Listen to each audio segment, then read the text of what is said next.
Breaking news overnight out of North Korea. The country's leader, Kim Jong-un, flexing military muscle. The launch was an intercontinental ballistic missile. The North Koreans releasing these images of the missile, which could threaten the U.S. North Korea has become the most dangerous country in the world. While millions in North Korea live in desperate poverty, a hidden elite indulges in unimaginable luxury. Private yachts, rare supercars, and even an exclusive island paradise, all protected by Kim Jong-un himself. Let's take you behind the Iron Curtain. North Korea's elite live in a world so far removed from the daily struggles of ordinary citizens that it almost sounds fictional. While most people in the country battle food shortages and economic hardship, a privileged few enjoy luxury on a scale that defies belief. Kim Jong-un, the man at the center of it all, controls a hidden empire of wealth. Reports estimate his personal fortune at over $5 billion, tucked away in secret bank accounts across Europe and Asia. And that money, it funds a lifestyle fit for royalty. Private jets, a fleet of high-end cars, multiple mansions, and even his own island.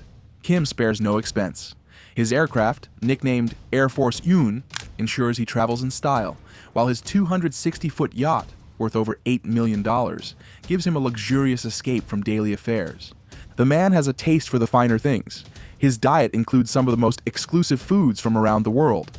High-quality pork from Denmark, Kobe beef from Japan, caviar from Iran, and even special melons from China are just the beginning. His love for coffee isn't cheap either.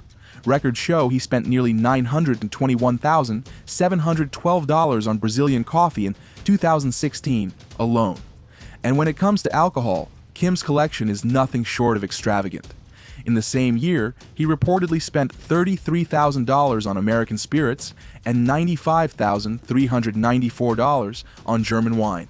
Hennessy, a favorite, can cost up to $2,145 per bottle, and it's said that top officials in his inner circle also enjoy the finest imported liquors. It's not just Kim who lives like this. The Pyongyang elite, a small group of high-ranking government officials and military leaders, have access to luxuries most North Koreans can't even dream of. North Korea's rigid songbun system classifies every citizen into different castes, and only those with special or nucleus status, around 10% of the population, get to live in the capital, Pyongyang.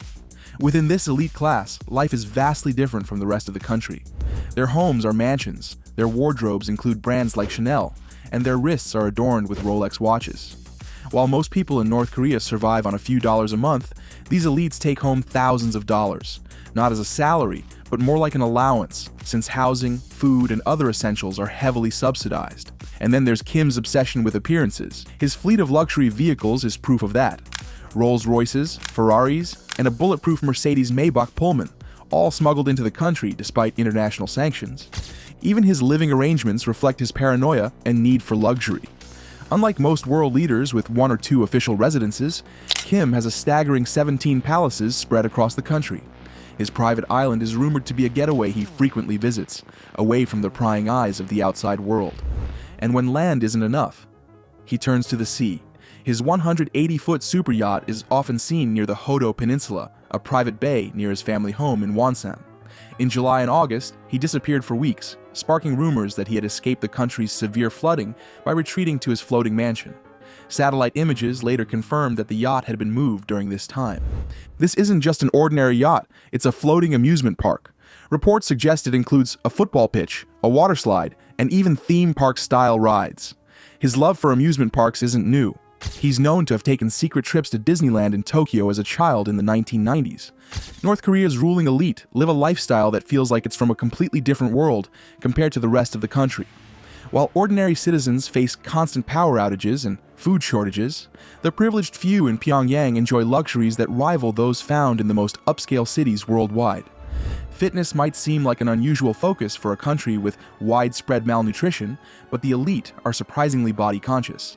Despite their supreme leader being on the heavier side, working out has become a popular pastime among Pyongyang's upper class. Gyms and health clubs are common in the capital, likely to burn off the calories from their extravagant banquets. In the heart of Pyongyang lies the Mansade neighborhood, often referred to as Pyonghatan, because of its luxury high-rises and upscale amenities. Apartments here are equipped with modern conveniences like washing machines, dishwashers, hot tubs, and even en-suite bathrooms. While these homes can't be bought officially, the elite engage in illegal property deals, with some apartments selling for up to $250,000. But beyond the gyms and high-rises, it's the parties that truly set the elite apart. Behind closed doors, lavish gatherings unfold with imported delicacies, rare liquors, and entertainment that would make international partygoers jealous. Defectors have shared footage of these extravagant events, revealing a world where French wine and Japanese Kobe beef flow freely. Where does all this wealth come from? It doesn't appear out of thin air. North Korea's elite rely heavily on smuggling networks that operate across China, Russia, and even parts of Africa.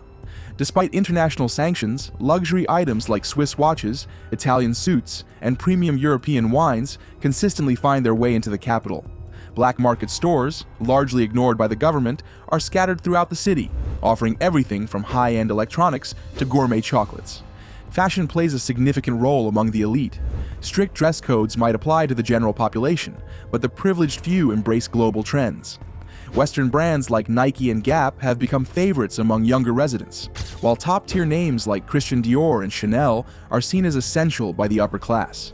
Kim Jong-un himself has made headlines for his wardrobe, which includes leather trench coats and 1950s-style suits that project authority and uniqueness. Cars are another status symbol. While private car ownership is rare for most citizens, high-ranking officials and military officers can own luxury vehicles. On Pyongyang streets, it's not unusual to see Mercedes-Benzes, BMWs, and other imported cars cruising by. Of course, all this luxury requires power, literally.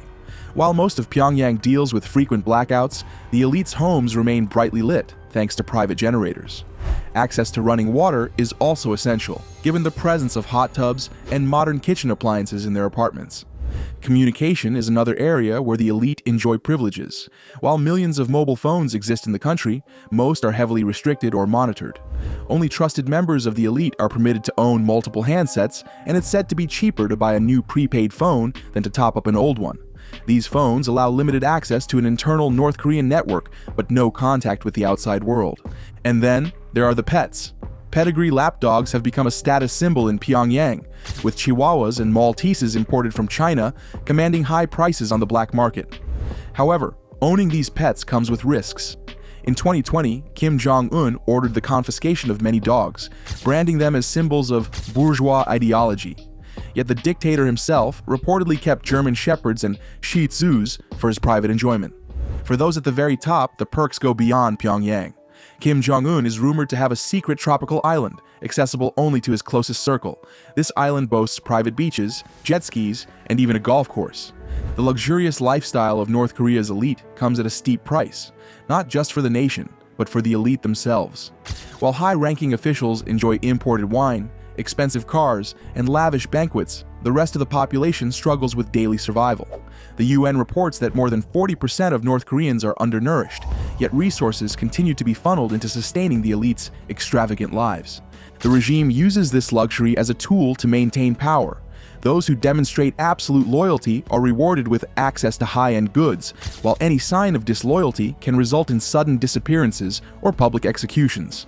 Kim Jong-un has gained a reputation for eliminating even his closest allies if suspicion arises. In a system where fear rules, even the privileged live with a constant sense of unease. Outside Pyongyang, life couldn't be more different. Motorized transport is rare beyond the capital. Most citizens rely on bicycles or even ox and horse-drawn carts to move around or transport goods. Cars and battery-powered bikes remain symbols of elite status, accessible only to those high in the Songbun system, North Korea's rigid social hierarchy. This system categorizes citizens into distinct castes. While the elite fall into the special or nucleus classes, the majority are placed in one of three lower castes: basic, complex, and the most disadvantaged, hostile. People in these lower castes are banned from living in Pyongyang and receive no extra privileges like phone permits or additional food rations. A person's status isn't just based on individual achievement, but also on family history, a record of how loyal their ancestors have been to the regime. The regime goes to great lengths to hide these stark contrasts. State-controlled propaganda tells citizens their hardships are necessary sacrifices for the country's strength. Meanwhile, the elite enjoy luxuries smuggled across international borders. Yet, as more defectors escape and share the truth, the carefully crafted illusion of equality continues to crack. The divide between privilege and poverty is becoming harder to conceal. It's a tale of power, privilege, and corruption. The question is, how much longer can this charade last? Drop a comment below. What shocked you the most about North Korea's elite? And check out our most recent video,